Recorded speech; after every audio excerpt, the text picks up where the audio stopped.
സാധാരണ മുഖ്യമന്ത്രി പറയാറില്ല. നേരത്തെ വ്യക്തമായ ഒരു ചോദ്യം തന്നെ പ്രതിപക്ഷം ഉന്നയിച്ചപ്പോൾ ഇത്തരമൊരു ചോദ്യം മുഖ്യമന്ത്രിയോട് ഉന്നയിച്ചിരുന്നു. അന്ന് മുഖ്യമന്ത്രി പറഞ്ഞ മറുപടി നമുക്കൊന്ന് കേട്ടുവരാം. ഇന്ന് നമുക്ക് ഇവിടെ തന്നെ കൂടാ, എല്ലാം അറിഞ്ഞിട്ട് തന്നെ കാര്യം. തമ്പി, 2 കസേര എടുത്ത് പുറത്തേക്ക് ഇടുക. മിക്കവാറും എല്ലാ പ്രതിപക്ഷ നേതാക്കളും ഉന്നയിച്ചിട്ടുള്ള ഒരു കാര്യമാണ്. CM ഇപ്പോ ഈ പത്രസമ്മേളനം നടത്തുന്നത് പ്രതിച്ഛായ വർധനവിന്റെ ഭാഗമാണെന്നും അതിന് ഒരു PR ഏജൻസിയാണ് ചുമതലപ്പെടുത്തിയിട്ടുള്ളതെന്നും അത് ആ ഏജൻസി പറയുന്നതനുസരിച്ചാണ് CM എപ്പോൾ ചിരിക്കണമെന്ന് പോലും തീരുമാനിക്കുന്നതെന്ന് പ്രതിപക്ഷ നേതാക്കൾ ആവർത്തിച്ച് ഉന്നയിച്ചിട്ടുണ്ട്. അപ്പൊ അങ്ങനെ നാട്ടുകാരോട് പോകാൻ പറ, ഒരുത്തൻ രക്ഷപ്പെടുന്നത് കണ്ടുകൂടാത്ത ചെറ്റകള്. നിങ്ങൾ കുറച്ചു കാലമായല്ലോ ഇത് ഈ കയ്യിലും കുത്തി നടക്കുന്നു. ഇപ്പം പുതുതായിട്ട് വന്നതല്ലോ, ഞാനും കുറച്ചു കാലമായി കയ്യിലും കുത്തി ഇവിടെ നിൽക്കുന്നുണ്ട്.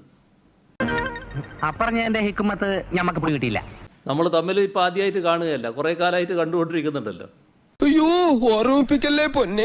നമ്മൾ തമ്മിൽ എങ്ങനെയാണ് സംസാരിക്കേണ്ടത് എന്നതിന് മറ്റാരുടെയെങ്കിലും പെട്ടെന്ന് ഉപദേശം തേടി മറുപടി പറയാന്നുള്ള ശീലമാണ് എനിക്കുള്ളത് എന്ന് അത് സാമാന്യ ബുദ്ധിയുള്ളവരാരും പറയില്ല കേട്ടോ.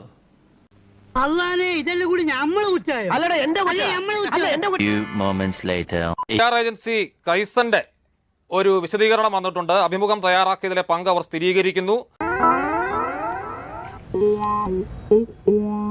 നന്നായിട്ടുണ്ട്.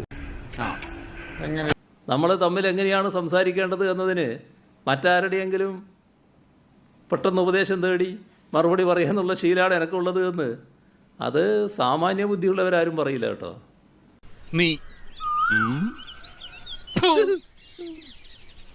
അഭിമുഖത്തിന് സൗകര്യം ഒരുക്കിയത് ഏജൻസിയുടെ പൊളിറ്റിക്കൽ വിങ്ങാണെന്ന് നിഖിൽ പവിത്രൻ അതിന്റെ തലപ്പത്തുള്ള ആളാണ് ഏഷ്യാനെറ്റ് ന്യൂസിനോട് പറഞ്ഞിട്ടുണ്ട്.